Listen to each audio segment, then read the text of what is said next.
Hello, fellow Robo Capitals. Hope you're well. Wanted to do a quick video and give you guys a heads up, a report, because I haven't seen too many people talking about this. JP Morgan just launches their own cryptocurrency. Now, it's not called Dystopian coin. That's kind of my nickname for it. But let's dive into the details and see if this could lead to something that would resemble a central bank digital currency, or if this is just a fantastic step forward in innovation that's going to make transactions much, much easier and much easier for businesses. And at the end of the day, the average Joe and Jane to go ahead and make payments, especially cross border. So let's go into the details, or the details as far as we have them, for what's happening with what they're calling JPMD, I think is the name of this cryptocurrency. Now, it's not a stable coin. It's a representation of a deposit that they would have as far as a commercial bank deposit liability on their balance sheet. So first and foremost, I want to go over to Bloomberg. And here you go, JP Morgan to pilot deposit token JPMD on Coinbase linked blockchain. CNBC is just calling it an outright cryptocurrency, whatever you want to call it. The bottom line is they now have a digital token called JPMD. I said that a few times here. We can call it Dystopian coin. This represents dollar deposits. So this isn't actually a liability, as far as I can tell. And we'll have to see how or what the details are as this program progresses. But as far as I can tell right now, this isn't, these JPMDs, they're not liabilities of JP Morgan. They're just a representation of liabilities. So from what I can tell, this just gives them a way to settle or net settlement off of the existing system, and therefore in a way that's far more efficient and likely 24/7, and in a way that's much cheaper. So instead of going through all the traditional pipes that they have right now in order to settle a specific transaction, they can just go ahead and I mean, right now they're net settling as it is, but this is just net settlement on a completely different platform that likely would be far more efficient, because you don't have the regulatory environment that you have with the pipes that go into the banking system's current structure for net settlement. I mean, you could just get rid of the regulation. I mean, that would solve the problem. But it seems like doing it this way is even easier for JP Morgan. So next key talking point, the token issuance and transfer will be denominated in dollars. Institutional clients will be able to deposit tokens for transactions with plans to expand. So basically, JP Morgan is saying, okay, you've got this JPMD, you've got this dystopian coin, and this represents a dollar liability on our balance sheet. So as a institutional client, you can take $1 billion worth of dystopian coin and you can give that to financial institution ABC, and they take that as payment for whatever the treasuries you just bought. And that transaction is that transaction itself is settled on the blockchain, or excuse me, on Coinbase's blockchain. And then at the end of the day, JP Morgan just looks at all the transactions on the blockchain that they're using and determines, how that impacts the individual deposit accounts held at JP Morgan, and that's where you get your net settlement. Again, to me, it just seems like a way around the burdensome regulatory environment of the existing plumbing. The first transactions are expected to take place in the days. Token issuance and transfer will happen on Coinbase affiliated public blockchain Base. And I know this is being built on Ethereum. Coinbase, okay, we got that. The move, which marks a notable expansion of JP Morgan's blockchain efforts, comes as global banks and multinational companies, including Banco Santander, Deutsche, PayPal, experiment with ways they can use digital assets to make payments faster and cheaper. Yeah, and again, the easiest way would just be to reduce the regulation on the existing system, because all you're doing is just replicating the existing system in a way that is more efficient because it doesn't have the regulations to begin with. So it's a workaround, really. It's a workaround. Now, I'll let you guys be the judge of this being on the Ethereum platform or the Coinbase blockchain itself. What's more important is asking ourselves in the future, does this lead to a consolidation of ledgers? Because regardless of who owns that ledger or what ledger it is, if we consolidate every transaction onto one ledger, that basically gives whoever runs that ledger or has access to the ledger, it gives them the ability to control things the way you would give the government control with a central bank digital currency. It's not about the currency. It's about how many ledgers are involved. That's why Gazbank, I always talk about that. That's why Gazbank and the Russians were able to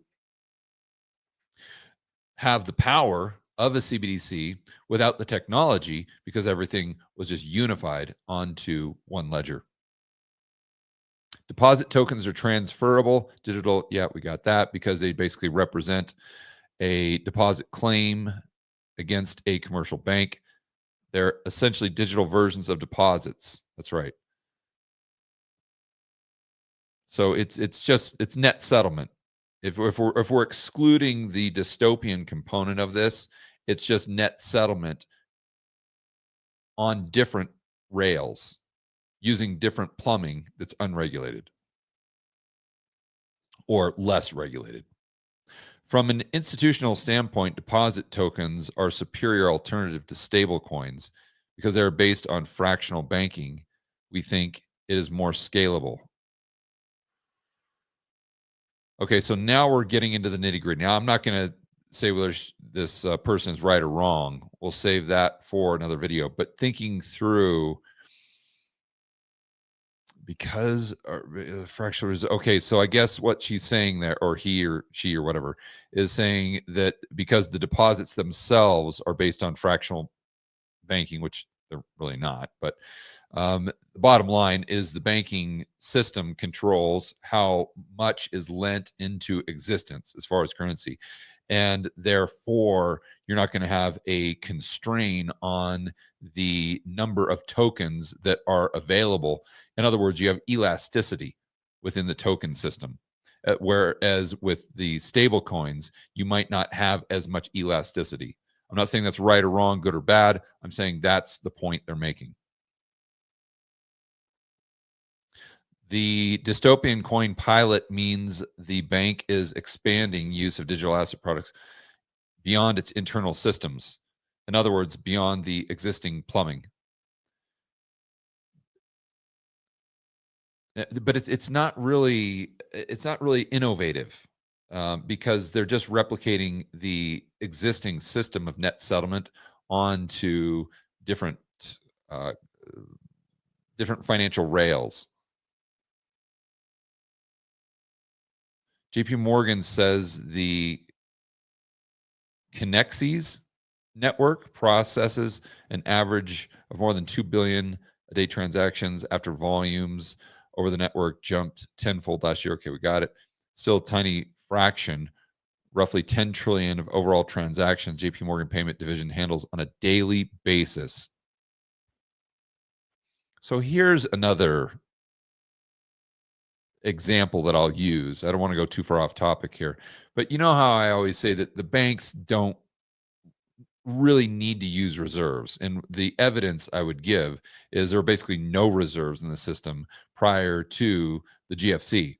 So if the banks needed reserves, what were they doing? How are they doing all of these transactions? How are they growing the money supply, especially outside of the United States? But this is just another example that I'd give you. JP Morgan, if this is correct, JP Morgan alone, just JP Morgan, not all the other banks in the world, just JP Morgan.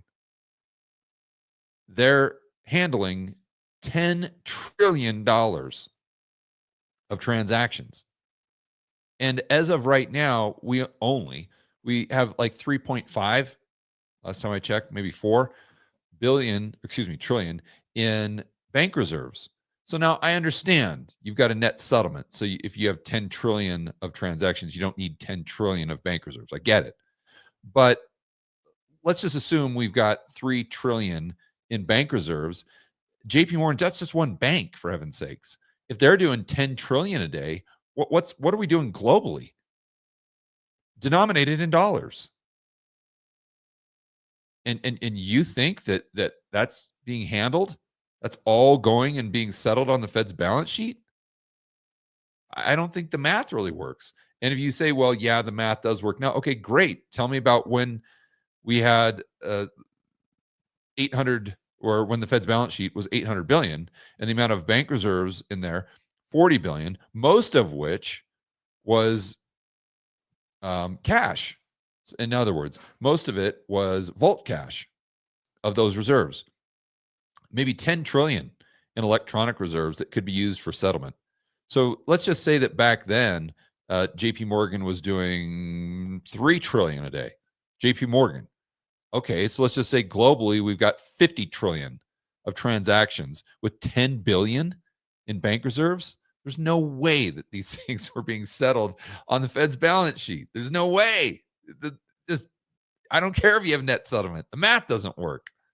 So anyway, I don't want to get too sidetracked, but that's just another data point that I would give you to mull over and think about in regards to how important the Fed's balance sheet actually is for global banking settlement. So they're talking about JP Morgan's going to use this. Got it. So JP Morgan says deposit tokens will become widely used form of money within the digital. And so then this brings up the question, what is money? What is currency? Because these aren't really liabilities of JP Morgan. They're digital representations. So is this money? Well, what it boils down to is currency, the way we know it, just becomes what anyone is willing to use as settlement. And if the two parties can settle easily and the counterparty is JP Morgan, regardless of whether you call that a dollar or a dystopian coin, you've got currency.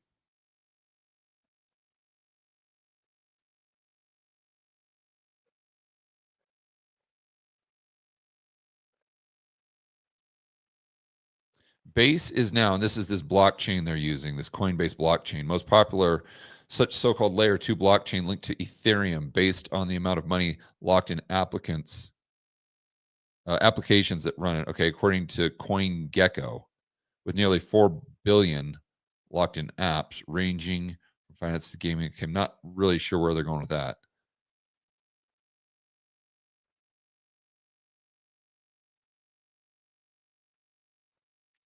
While banks in the past have largely stayed away from launching products on public blockchains due to concerns from banking and other regulatory or regulators about their security and usage, there's been a regulatory thaw with the Trump administration. Right.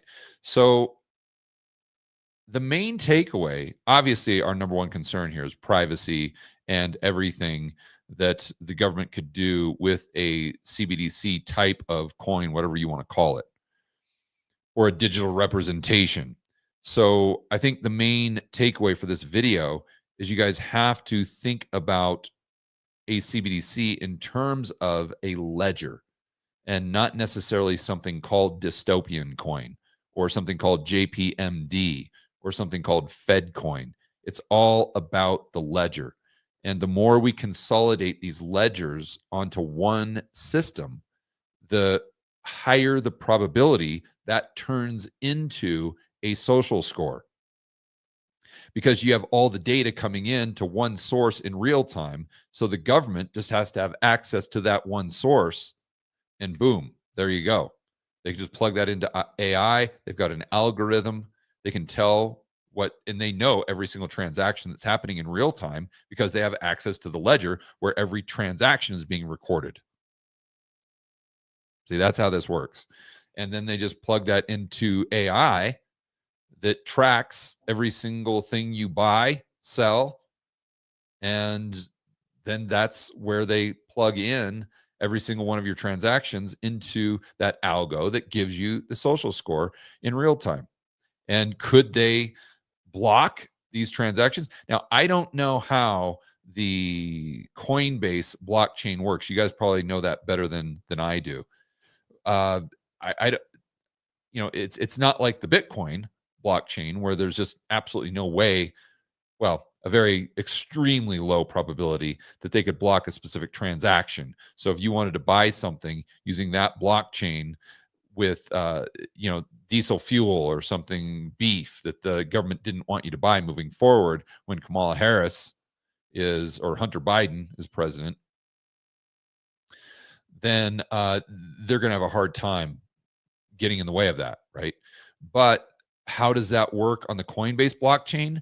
I would assuming since it's Coinbase, the only completely decentralized system I know of is Bitcoin. Maybe I'm wrong.